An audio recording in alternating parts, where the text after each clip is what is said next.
আমার কাছে বেশ কিছু খবর এসেছে রাজ্যের বিভিন্ন ব্লকের বিভিন্ন এলাকার বিভিন্ন মৌজার ধর্মস্থানের খতিয়ান চেঞ্জ হয়ে যাচ্ছে। ধর্মস্থানের মালিকানাও চেঞ্জ হয়ে যাচ্ছে। যেমন মন্দির, মসজিদ, ঈদগাহ, কবরস্থান, শ্মশান, গুরুদুয়ারা, চার্চ, যারা আছেন, যারা দেখভাল করেন, তাদের উদ্দেশ্যে আমি বলবো এগুলোর একটু সার্চ করে দেখে নিন, সার্চিং করে দেখে নিন যে মন্দিরের জায়গাটা ঠিকঠাক আছে না 1 নম্বর খতিয়ানে চলে গেছে, মসজিদের জায়গা ঠিক আছে না 1 নম্বর খতিয়ানে চলে গেছে। ঠিক একইভাবে শ্মশান, কবরস্থান, গুরুদুয়ারা, চার্চের যেগুলো জায়গাতে আছে এগুলো একটু লক্ষ্য রাখুন।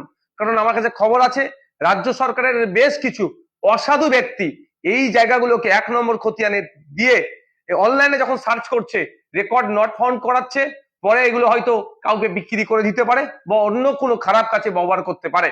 তাই আমি অনুরোধ করব সর্বধর্মের মানুষের কাছে, আপনাদের ধর্মস্থানগুলোকে সুরক্ষিত রাখুন। আপনাদের ধর্মস্থানের কাগজগুলোকে একবার ভেরিফাই করে নিন। যদি দেখেন যে এই কাগজে অর্থাৎ আপনার মাদ্রাসা, মসজিদ, কবরস্থান, ঈদগাহ, শ্মশান, আপনার মন্দির, গুরুদুয়ারা বা যে কোনো জাহের থান, যে কোনো জায়গা হোক না কেন, যদি দেখেন যে 1 নম্বর খতিয়ানে চলে গিয়েছে বা রেকর্ড নট ফাউন্ড দেখাচ্ছে, সাথে সাথে আপনার ব্লকের বিএলআর অফিসে যাবেন, গিয়ে একটা মিসকেস করবেন বা যেটাকে অভিযোগ বলে একটা অভিযোগ দায়ের করবেন, তার রিসিভ রাখবেন যে এটা ভুল হয়েছে, রেকর্ডটাকে সংশোধন করানো হোক। এই কাজটা ইমিডিয়েট করুন।